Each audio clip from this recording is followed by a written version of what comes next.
ಸ್ವಂತ ಮಗನನ್ನು ಉಳಿಸಿಕೊಳ್ಳದೆ ಆ ಯೇಸು ಕ್ರಿಸ್ತನನ್ನ ನಮ್ಮೆಲ್ಲರಿಗೋಸ್ಕರ ಒಪ್ಪಿಸಿಕೊಟ್ಟನಲ್ಲ, ಮಗನನ್ನೇ ಕೊಟ್ಟ ಮೇಲೆ ಸಮಸ್ತವನ್ನು ಜೋರಾಗಿ ಕೈ ತಟ್ಟು ಬಿಡುವ. ಜೋರಾಗಿ ಸ್ವಂತ ಮಗನನ್ನೇ ಆ ಪರಮ ಪೂಜ್ಯನಾದ ದೇವರು, ಲಕ್ಷ್ಯ ಕೊಡಿ, ಫೋನ್ ಎಲ್ಲ ಸೈಲೆಂಟ್ ಮಾಡಿಟ್ಕೊಳ್ಳಿ, ಆ ಬದಿ ಈ ಬದಿ ಲಕ್ಷ್ಯ ಕೊಡಬೇಡಿ, ಬರ್ತಾ ಇರ್ತಾರೆ ಹೋಗ್ತಾ ಇರ್ತಾರೆ, ನನ್ನ ಬದಿ ಲಕ್ಷ್ಯ. ಪರಮ ಪೂಜ್ಯನಾದ ದೇವರು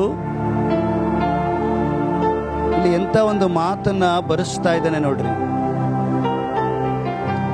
ಸ್ವಂತ ಮಗನನ್ನೇ ತನ್ನ ಹೃದಯದಲ್ಲಿದ್ದಂತ ಯೇಸು ಕ್ರಿಸ್ತನನ್ನ ಪರಮ ಪೂಜ್ಯನಾದ ದೇವರು ತನಗೋಸ್ಕರ ಉಳಿಸಿಕೊಳ್ಳದೆ ನಮ್ಮೆಲ್ಲರಿಗೋಸ್ಕರ ಶಿಲುಬೆ ಮೇಲೆ ಒಪ್ಪಿಸಿ. ಸ್ವಾಮಿ ಕೂಗ್ತದನೆ, ನನ್ನ ದೇವರೇ ಯಾಕೆ ನನ್ನ ಕೈ ಬಿಡ್ತಾ ಇದ್ದೀ? ತಂದೆ ದೇವರು ಹೇಳ್ತದ್ರೆ, ಇವರೆಲ್ಲರ ಕೈ ಹಿಡಕ್ಕಾಗಿ, ನಿಮ್ಮ ಕೈ ನನ್ನ ಕೈ ಹಿಡಕ್ಕಾಗಿ ತನ್ನ ಸ್ವಂತ ಮಗನನ್ನೇ ಸ್ವಾಮಿ ಆ ಕಲ್ವಾರಿ ಶಿಲುಬೆಯಲ್ಲಿ ಕೈ ಬಿಡ್ತ. ನಿಮ್ಮ ಕೈ ಹಿಡಿಯೋ ಸಲುವಾಗಿ, ನನ್ನ ಕೈ ಹಿಡಿಯೋ ಸಲುವಾಗಿ ನಮಗೆ ಜನ್ಮ ಕೊಟ್ಟ ದೇವರು, ನಮ್ಮನ್ನ ಪ್ರಾಣಕ್ಕಿಂತ ಹೆಚ್ಚಾಗಿ ಪ್ರೀತಿಸಿದ ದೇವರು. ಇಬ್ಬರು ಮಕ್ಕಳಿದ್ರೆ ಅದು ಬೇರೆ ಲೆಕ್ಕ, ದೇವರಿಗೆ ಒಬ್ಬನೇ ಮಗ.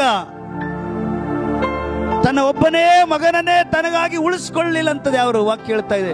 ತನಗೋಸ್ಕರ ಉಳಿಸಿಕೊಳ್ಳದೆ ತನ್ನ ಎದೆ ಒಳಗಿಂದ ನಮಗಾಗಿ ಆ ಕಲ್ವಾರಿ ಶಿಲುಬೆಯಲ್ಲಿ ನಮ್ಮ ಜಾಗ, ನಮ್ಮ ಸ್ಥಾನದಲ್ಲಿ ನಮಗಾಗಬೇಕಾದ ಉಗ್ರವಾದ ದಂಡನೆ, ಆ ಉಗ್ರವಾದ ಶಾಪ, ಆ ಉಗ್ರವಾದ ರೋಗ ಬೇನೆ, ಆ ಭಯಂಕರವಾದ ಬಡತನ, ದರಿದ್ರ, ಹಿಂಸೆ, ಅವಮಾನ, ಭಯಂಕರ ನ್ಯಾಯ ತೀರ್ಪು, ಆ ಭಯಂಕರವಾದ ಮರಣ ಶಿಕ್ಷೆ 6 ತಾಸುಗಳು ನೀವು ನಾನು ಆಗ್ಬೇಕಿತ್ತು, ಆ ಸ್ಥಾನದಲ್ಲಿ ಹೋಗ್ಬೇಕಿತ್ತು. ಆ ದೇವರು ನಮ್ಮನ್ನೆಷ್ಟು ಪ್ರೀತಿ ಮಾಡದ, ಆ ಸ್ಥಾನದಲ್ಲಿ ತನ್ನೊಬ್ಬನೇ ಮಗನನ್ನೇ ಕೊಡ್ತಾ ಇದ್ದಾನೆ. ಹಲ್ಲೆಲೂಯಾ. ಕೇಳಿಸ್ತಾ ಇಲ್ಲ? Hallelujah, hallelujah. ನಿಮಗೋಸ್ಕರ, ನನಗೋಸ್ಕರ, ನಮ್ಮ ಸ್ಥಾನದಲ್ಲಿ ತನ್ನ ಮಗನನ್ನ ಆ ತನ್ನ ಎದೆಯೊಳಗಿಂದ ಕೊಟ್ಟು ಚಪ್ಪಿ, ನಮ್ಮ ಜಾಗದಲ್ಲಿ ಸಮಾಜ ಚಪ್ಪಿ ನಮ್ಮದಷ್ಟು ಶಿಕ್ಷೆಯನ್ನ ಮಕ್ಕಳಿಗೆ ಮಾಡಿ, ನಮ್ಮ ಅಷ್ಟು ಶಿಕ್ಷೆಯನ್ನು ತೀರಿಸ್ಬಿಟ್ಟು ನಮ್ಮ ಜಾಗದಲ್ಲಿ ಆತನ ದಫನಾದ. ಇದೆಲ್ಲ ಯಾಕೆ ದೇವರು ಮಾಡ್ದ?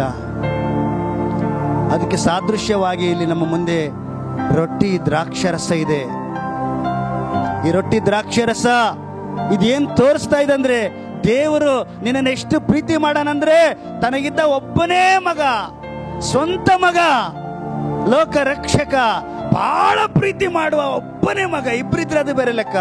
ಒಂದು ಮಗ ಹೋದ್ರೆ ಮತ್ತೊಂದು ಮಗನ ಹತ್ರ ನಾನು ಸುಧಾರಿಸ್ಕೊಳ್ಬಹುದು ಅಂತೇಳಿ ವಿಚಾರ ಮಾಡಬಹುದು.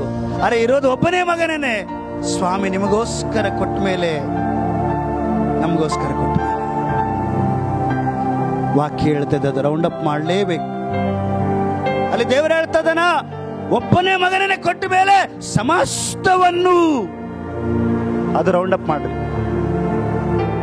ಸಮಸ್ತವನ್ನು ಅಂದ್ರೆ ಅಷ್ಟು. ಈ ಪ್ರಪಂಚದಲ್ಲಿ ಒಂದು ಕುಟುಂಬಕ್ಕೆ ಏನು ಬೇಕೋ, ಒಂದು ಮಗನಿಗೆ ಏನು ಬೇಕೋ, ಒಂದು ಹೆಂಡತಿಗೆ ಏನು ಬೇಕೋ, ಗಂಡನಿಗೆ ಏನು ಬೇಕೋ, ಮಕ್ಕಳಿಗೆ ಏನು ಬೇಕೋ, ಹೆತ್ತ ತಾಯಿ ತಂದೆಗೆ ಏನು ಬೇಕೋ ಅಷ್ಟು ಆ ಪರಮ ಪೂಜ್ಯನಾದ ದೇವರು ಕೊಡದೇ ಇರ್ತಾನ? ಹಲ್ಲೆಲೂಯ. ಕೇಳಿಸ್ತಾ ಇಲ್ಲ? Hallelujah, hallelujah, hallelujah. प्रभु परमेश्वर यहोवा हमारे लिए एकलौता पुत्र को क्रूस पर बलिदान कर दिया।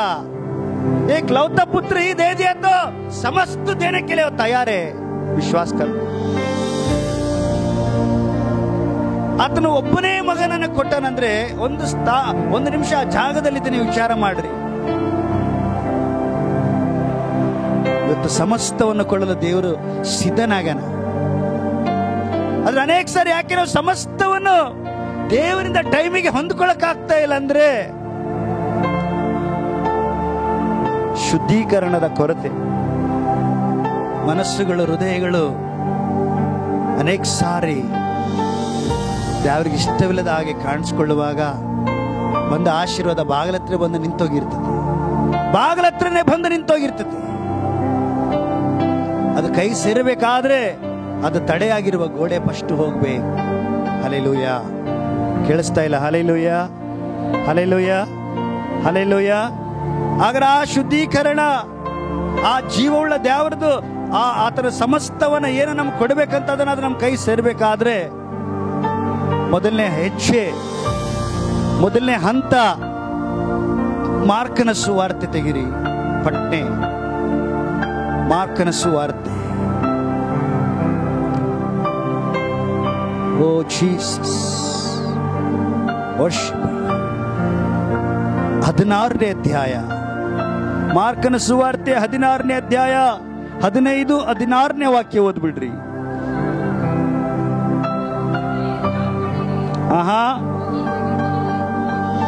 ಲೋಕದ ಎಲ್ಲಾ ಕಡೆಗೆ, ಜಗತ್ತಿಗೆಲ್ಲ ಹೋಗಿ ಸುವಾರ್ತೆ ಸಾರಿರಿ. ಆ ಸುವಾರ್ತೆಯನ್ನ ನಂಬಿ ದೀಕ್ಷಾಸ್ನಾನ ಮಾಡಿಸಿಕೊಳ್ಳುವವನು ರಕ್ಷಣೆ ಹೊಂದುವನು, ನಂಬದೆ ಹೋಗುವವನು ಜೋರಾಗಿ ಕೈ ತಟ್ಟುವ. Hallelujah, hallelujah. ಕೇಳಿಸ್ತಾ ಇಲ್ಲ? Hallelujah, hallelujah. ಸೊ ಇಲ್ಲಿ 2 ಜನರಿಗೂ ನಾನು ವಾಕ್ಯ ಕೊಡ್ತಾ ಇದ್ದೀನಿ. ಅನ್ಯ ಜನರಿಗೂ, ರಕ್ಷಣೆ ಹೊಂದಿದವ್ರಿಗೂ, ರಕ್ಷಣೆ ಹೊಂದದೇ ಇರೋರ್ಗೂ. ಅದಕ್ಕೆ ಅರ್ಥ ಮಾಡ್ಕೊಳ್ಳಿ. ಈ ವಾಕ್ಯಗಳು ಕೆಲವು ಹೇಳುವಾಗ ರಕ್ಷಣೆ ಹೊಂದಿದವ್ರಿಗೂ ಹೇಳ್ತಾ ಇದ್ದೀನಿ, ಮತ್ತೆ ನೆಕ್ಸ್ಟ್ ವಾಕ್ಯ ಹೇಳುವಾಗ ರಕ್ಷಣೆ ಹೊಂದಿದ ನಿಮಗೂ ನಾನು ಹೇಳಲಿಕ್ಕಿದ್ದೇನೆ. Hallelujah, hallelujah. ಈ ದೇವರು ನಿನಗೆ ಸಮಸ್ತವನ್ನು ಕೊಡಬೇಕಾ?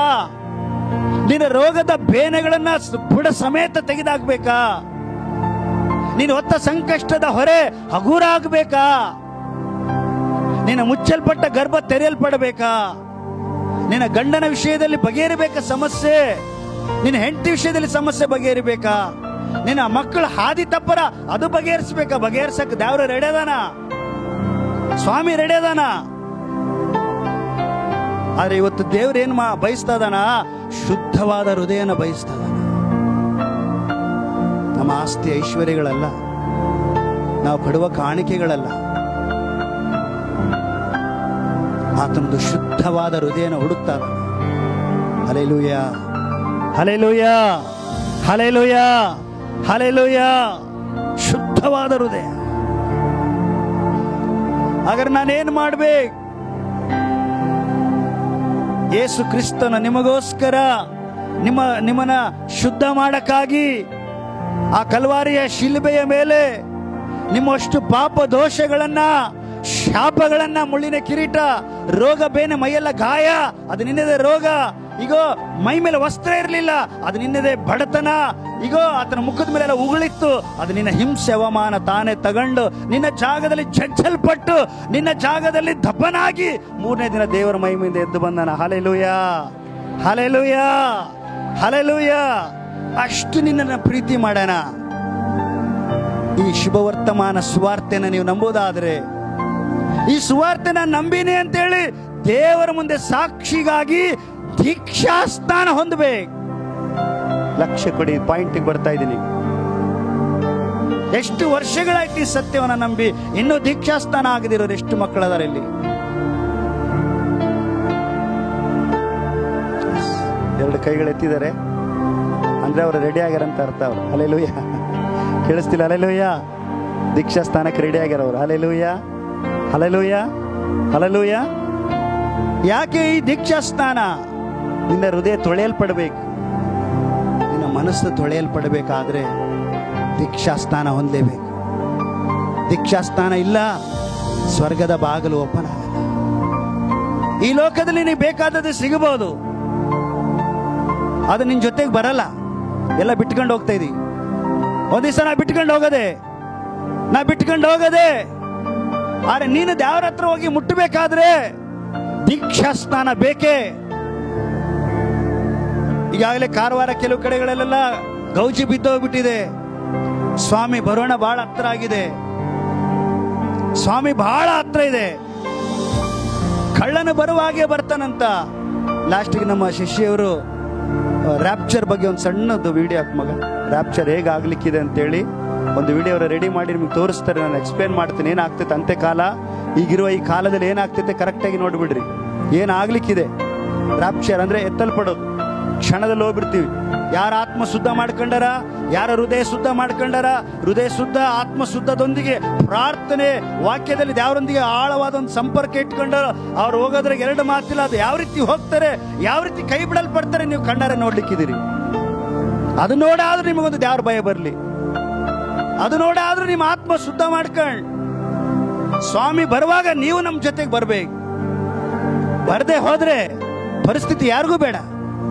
ಅಷ್ಟು ಭಯಂಕರವಾದ ಕಾಲ. 7 ವರ್ಷ ಈ ಲೋಕದಲ್ಲಿ ಉಪದ್ರವ ಕಾಲ ಬರ್ತಾ ಇದೆ. 7 ವರ್ಷ ಉಪದ್ರವ ಈಗಾಗಲೇ ಶುರು ಆಗ್ಬಿಟ್ಟಿದೆ. ನಿಮ್ಗೆಲ್ಲ ಗೊತ್ತಿದೆ. ಆರ್ಟಿಫಿಷಿಯಲ್ ಇಂಟೆಲಿಜೆನ್ಸ್ ಅಂತ ಎಷ್ಟು ಜನ ಕೇಳಿದಿರಿ? AI ಕೇಳಿದಿರಾ? ವಾಟ್ಸಪ್ ಅಲ್ಲೆಲ್ಲ ಶುರುವಾಗಿದೆ ನೋಡ್ರಿ.